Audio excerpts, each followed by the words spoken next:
37절부터입니다. 47절까지요.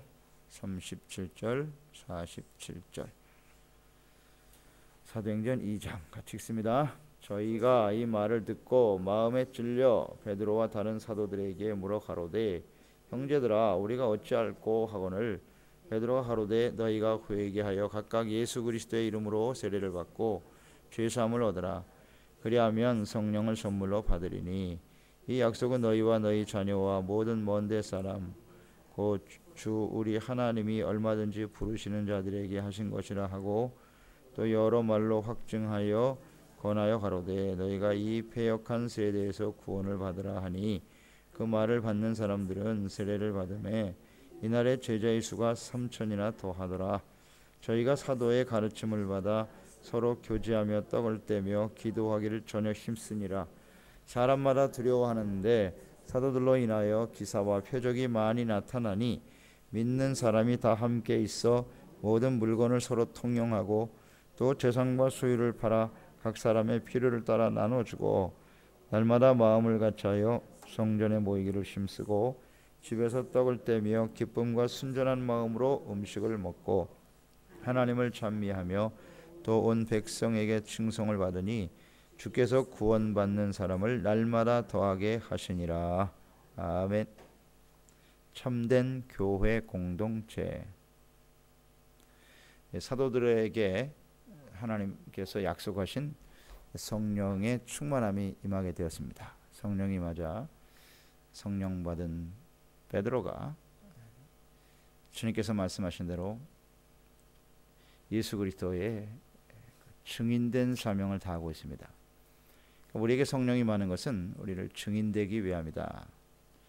그 말씀대로 베드로가 수많은 사람들 앞에서 예수 그리스도의 그 죽으심과 부활, 십자가의 사건과 부활은 이제 성경적으로 이루어진 것이고 하나님께서 말씀하신 대로 성취된 것이다.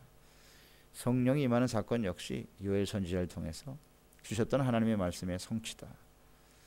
그리고 예수님이 바로 그리스도고 그 그리스도를 여러분들이 죽였다. 그래서 이제 회개를 촉구하죠. 회개를 촉구하면서 예수 그리스도를 믿음으로 말미암아 구원받을 수 있는 길을 열어놓았죠. 그러니까 복음을 전파한 것입니다. 이 복음을 들은 사람들의 반응은 어떠했느냐?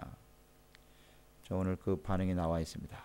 그들이 회개하고 예수님을 구주로 영접하면서 하나님의 교회가 이제 형성되기 시작하는 겁니다.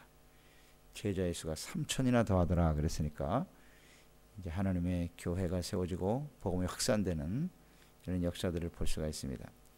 자, 이런 것을 보면 이것은 하나님의 뜻임을 알 수가 있죠. 성령을 보내서 제자들에게 성령을 보내주시고 그 성령의 감동하심을 따라 복음의 말씀을 선포했을 때 많은 사람들이 이제 회개하고 구원받는 역사가 일어나게 되는 거예요.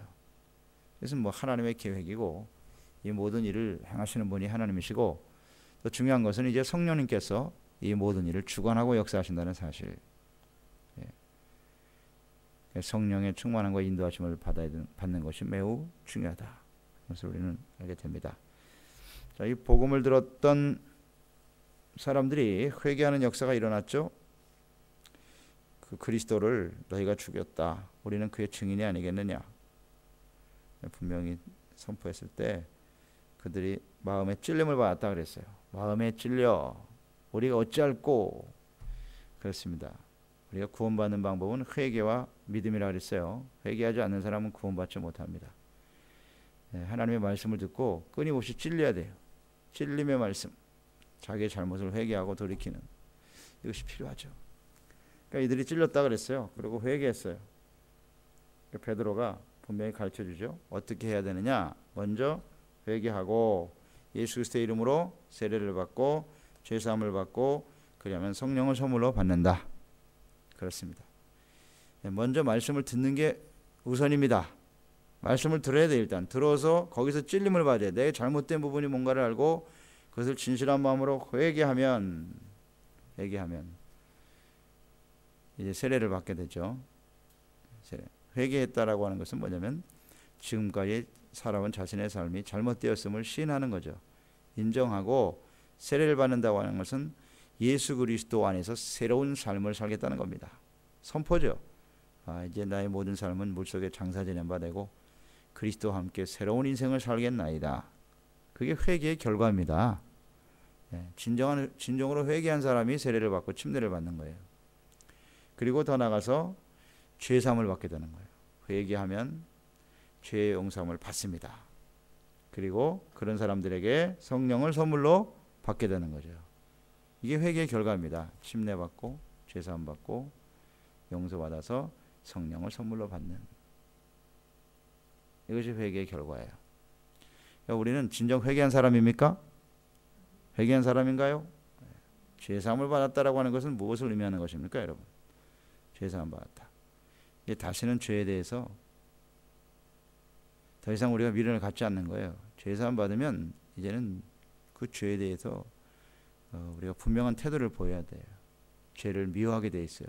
싫어하게 돼 있어요. 또 하나, 죄사함 받았다, 용서받았다라고 하는 것은 무엇으로 나타나냐면 우리 이웃에 대한 태도로 바뀌어요. 내가 죄사함 받은 것이 하나님의 은혜로 된 것임을 알게 되죠. 그러니까 상대방의 죄를 용서하게 되는 거예요. 그게 죄사함 받은 사람들의 모습이라고. 그래서 이제 내가 하나님의 은혜 받은 것처럼 저 사람의 죄도 용서해야지. 용서의 마음이 생겨요. 그게 죄사함 받은 사람의 특징이에요.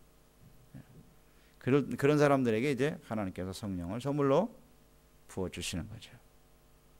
그러니까 우리가 이 형제의 죄를 진심으로 용서하지 못한다는 것은 내가 아직도 하나님 앞에 진실한 회개를 하지 못했다는 것일 거예요. 자기가 죄사함을 받았다라고 하는 확신이 없는 게 이게 문제지. 그런데 우리가 예수를 믿고 나면요, 진심으로 회개하고 믿음으로 구원받은 사람은 이런 마음이 생기는 거예요. 성령을 선물로 받게 된다. 근데 이 말씀대로죠. 근데 이 약속은 39절에 보면 약속의 대상이 누구냐? 이렇게 누구든지 회개하고 세례받고 죄사함 받고 성령 받을 수 있다는 거예요. 그 대상은 유대인들만이 아니에요. 이 약속은 너희와 너희 자녀와 모든 먼데 사람 곧 우리 하나님이 얼마든지 부르시는 자들에게 하신 것이다. 자, 이것이 약속이다 그랬어요. 누구든지 회개하면입니다. 이런 성령을 선물로 받는 역사가 일어나요. 근데 이 대상은 모두예요. 모두. 먼데 사람은 이방인들이죠. 이방인들에게까지도 이런 일들이 벌어질 것이다. 근데 이 약속이 성취되죠? 성취됩니다. 그래서 복음이 전파될 때마다 그 복음을 듣고 회개하고 세례받고 죄 용서함 받은 사람은 성령을 선물로 받더라고요. 이방인의 대표자가 고넬료 아니겠어요? 고넬료와 같은 이방인이 성령 받고 역사가 일어나는 걸 보았죠. 그러면서 복음이 확산되는 거예요. 이 말씀이 오늘, 이 약속이 오늘 우리에게도 임했지 않습니까? 2000년 후를 사는 우리 이방인 중에 이방인이죠, 저희들이. 그런데 우리가 이 복음을 듣고 회개하고 죄사함 받고 성령 충만함을 받게 되지 않습니까? 이 약속은 계속되는 거예요. 이게 약속이다. 그러면서 40절에 강조하죠. 이 패역한 세대에서 구원을 받아라. 패역한 세대. 패역한 세대란, 패역이라고 하는 것은 뭐냐면 이런 거겠죠. 자신이 악을 행하면서도 전혀 가책을 받지 않는 상태, 그게 패역입니다. 죄인지를 알면 돌이키겠죠. 전혀 가책이 없는 거야, 나쁜 짓을 하면서도요. 그게 바로 이 세대입니다. 하나님을 거스리고 하나님을 대적하고 죄악 가운데 살아가면서도 전혀 가책이 없는, 그것이 오늘날 세대예요. 2000년 전의 모습이나 2000년이 지난 오늘의 모습이나 하나님을 떠난 사람들의 모습은 다 같아요. 지금이 더 패역이 아주 더 극에 달하고 있죠. 갈수록 더 심화되고 패역한 그런 시대에 우리가 지금 살고 있단 말이죠. 이런 상황에서 우리에게 필요한 것이 뭐냐? 구원이다. 구원을 받아야 된다. 그러니까 이런 세대 가운데서, 사망 가운데서 우리를 생명으로 옮기시는 이런 은혜를 받아야 된다라고 강조하고 있습니다. 이 말을 들은 사람들, 41절, 세례를 받았다 그랬어요. 회개했다는 얘기죠. 세례받고 침례받았다는 것은 회개를 했다는 거예요. 그게 전제입니다.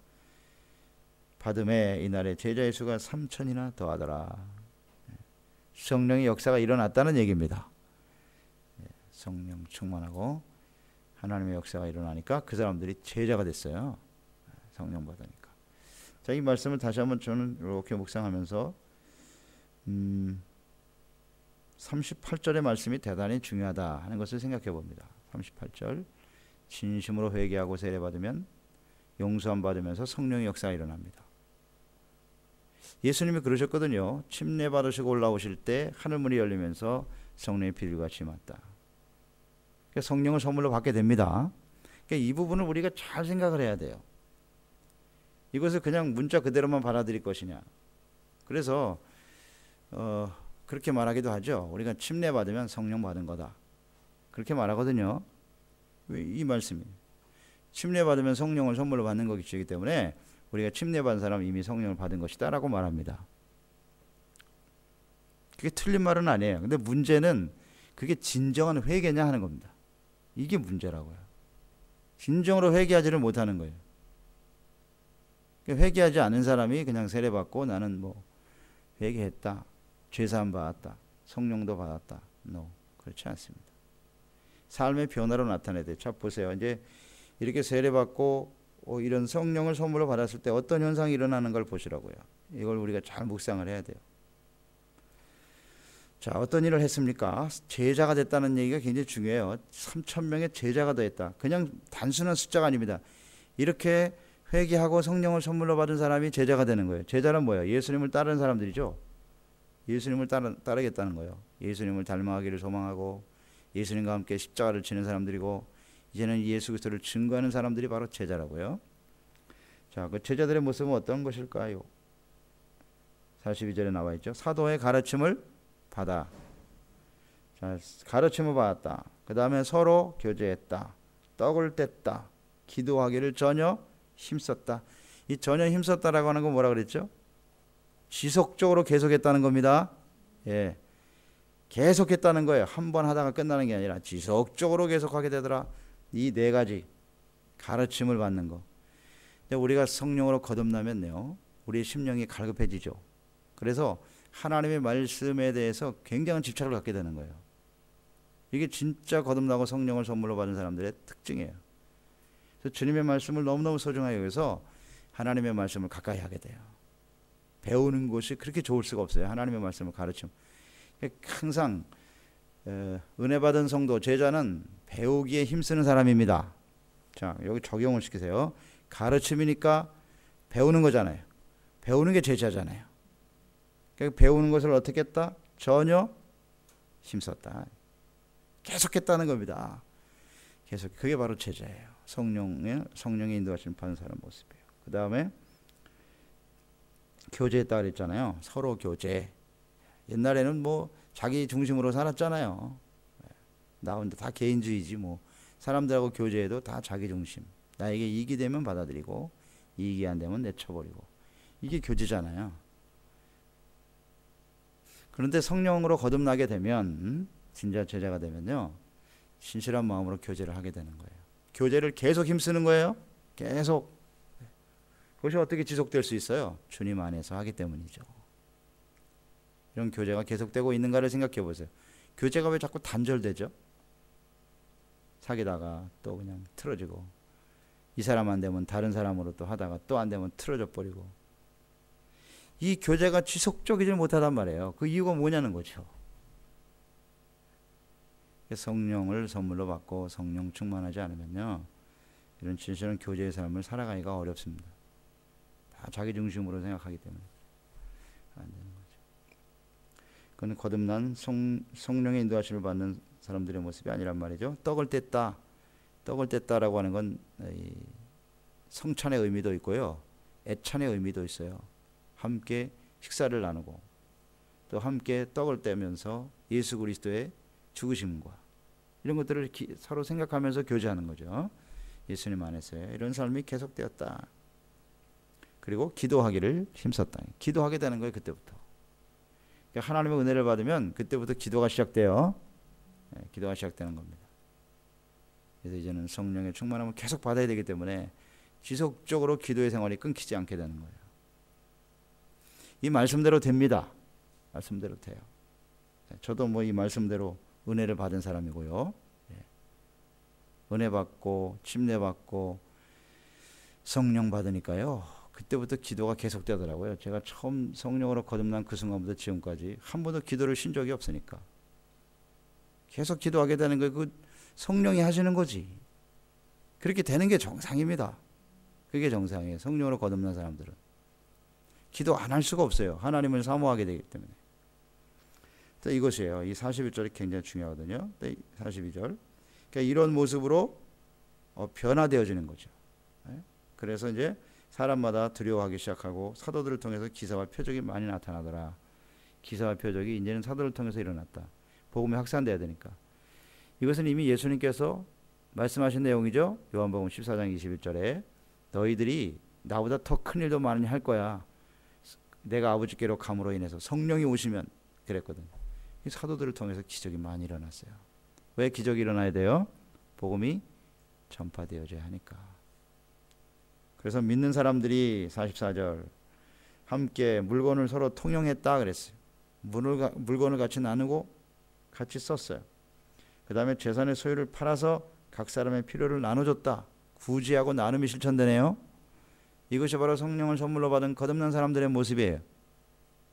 내 것으로 여기지 않고 함께 나누는 삶을 살게 되더라는 거죠. 네.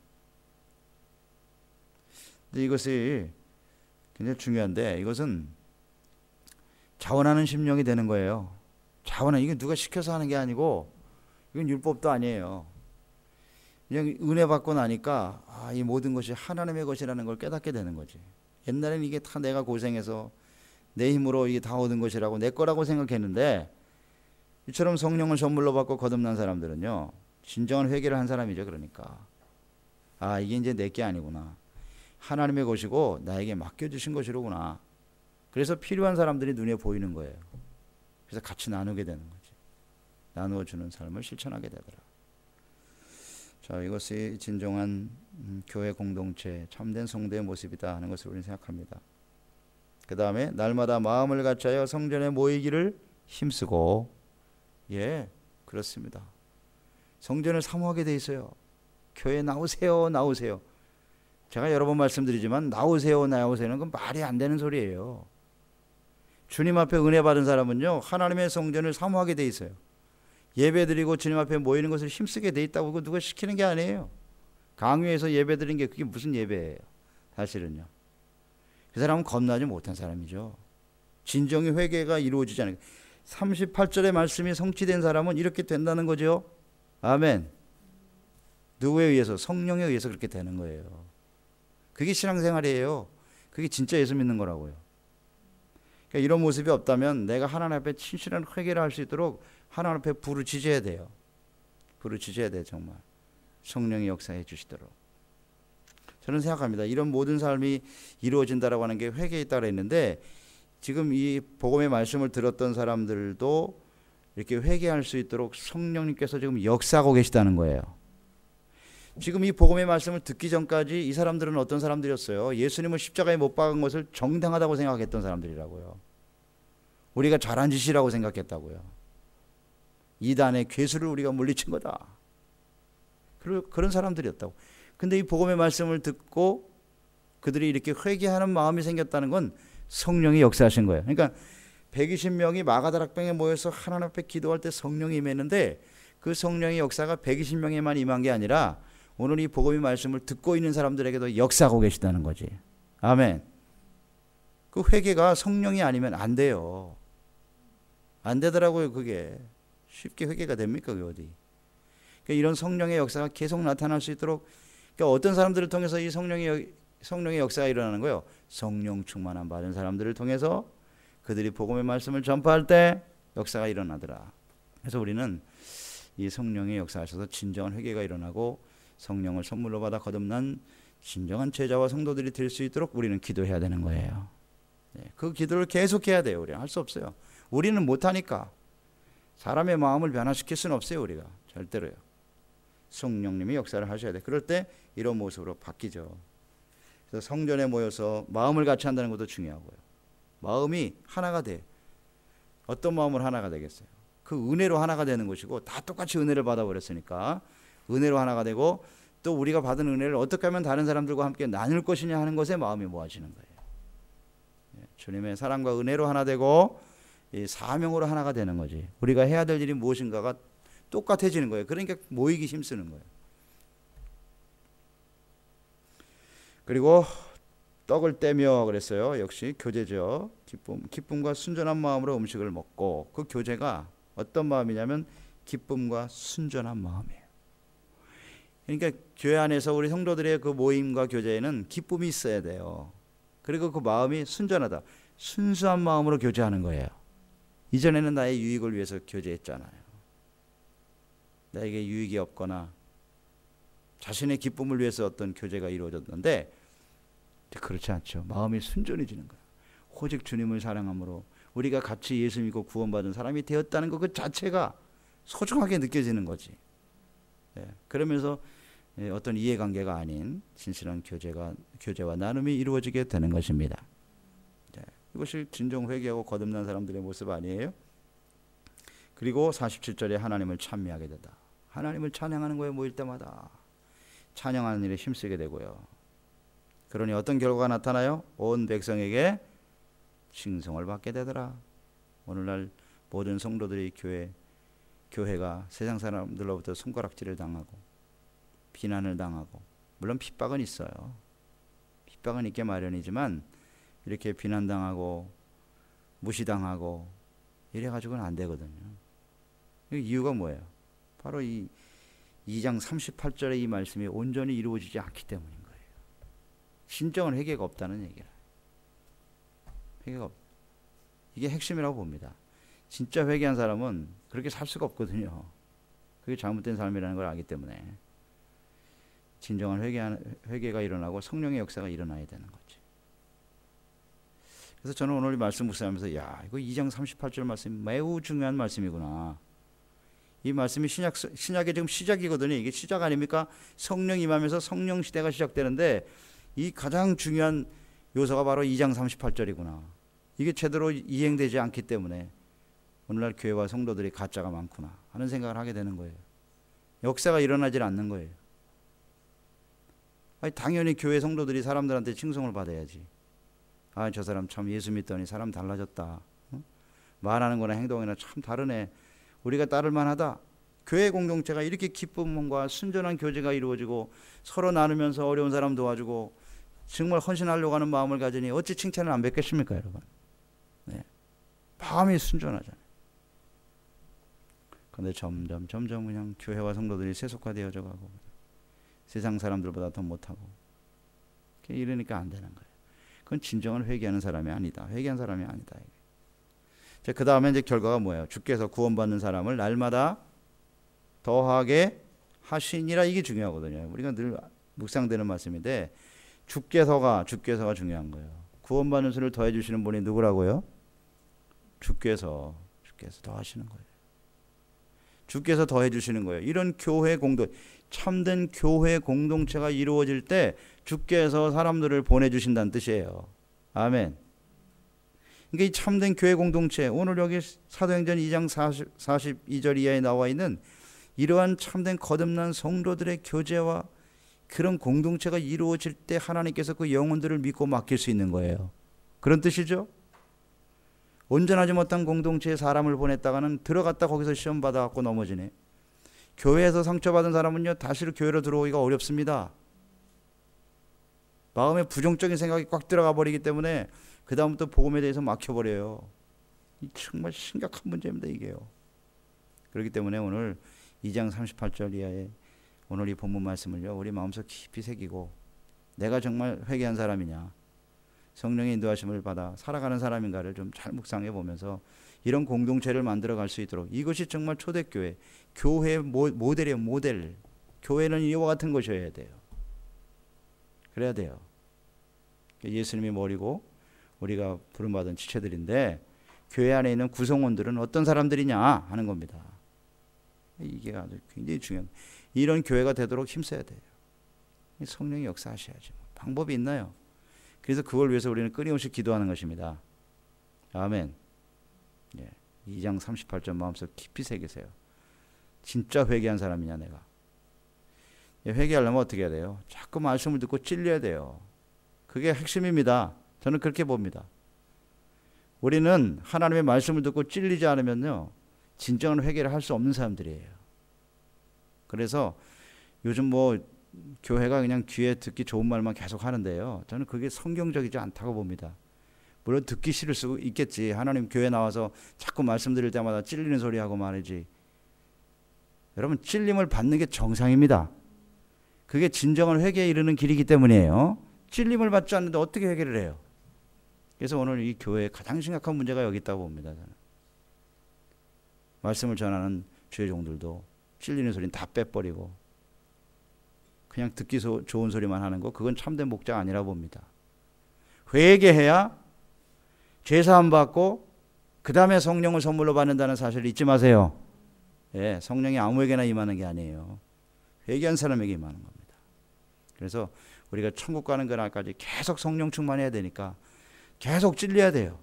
그 회개하고 돌이키고, 그래서 하나님 앞에 온전한 모습으로 쓰임받는 공동체가 되었으면 좋겠습니다. 기도하겠습니다. 하나님 아버지, 오늘 성령이 임한 이후에 사도들을 통해 전파된 복음의 말씀을 들었던 사람들의 반응, 그들은 마음에 찔림을 받았다 그랬어요. 베드로는 아주 정확하게 찔렀습니다. 예수님이 그리스도고 그분이 죽으시고 부활하신 것은 성경대로 이루어진 일인데 어쩌여 당신들이 그 그리스도를 십자가에 못 박았습니까? 그 정확하게 지적해 줬습니다. 그것이 잘못된 것이라고, 그게 바로 죄라고. 그랬을 때 사람들이 회개하고 그 다음 제사함 받고 세례받고 제사함 받고 성령을 선물로 받으니 그들이 예수님의 제자가 되더라고요. 그래서 그들이 모여서 교회가 형성이 되니까 기쁨과 즐거운 마음으로 교제를 나누게 되고 하나님의 말씀을 배우는 것을 소중하게 여기고 기도하고 서로 하는 떡을 떼며 나누는 이 삶이 지속적으로 계속되더라는 겁니다. 그런 모습을 가지고 살아가니 이제 하나님의 주신 것을 많은 사람들과 함께 나눔이 모든 사람들로부터 칭송을 받게 되고 주께서 구원받는 수를 날마다 더하게 하셨다고 그랬습니다. 이것이 교회입니다. 오늘 이런 우리 교회가 이와 같은 교회의 모습으로 참된 교회 공동체로 회복될 수 있도록 성령님께서 역사해 주시옵소서. 예수님의 이름으로 기도드리옵나이다. 아멘. 37절부터입니다.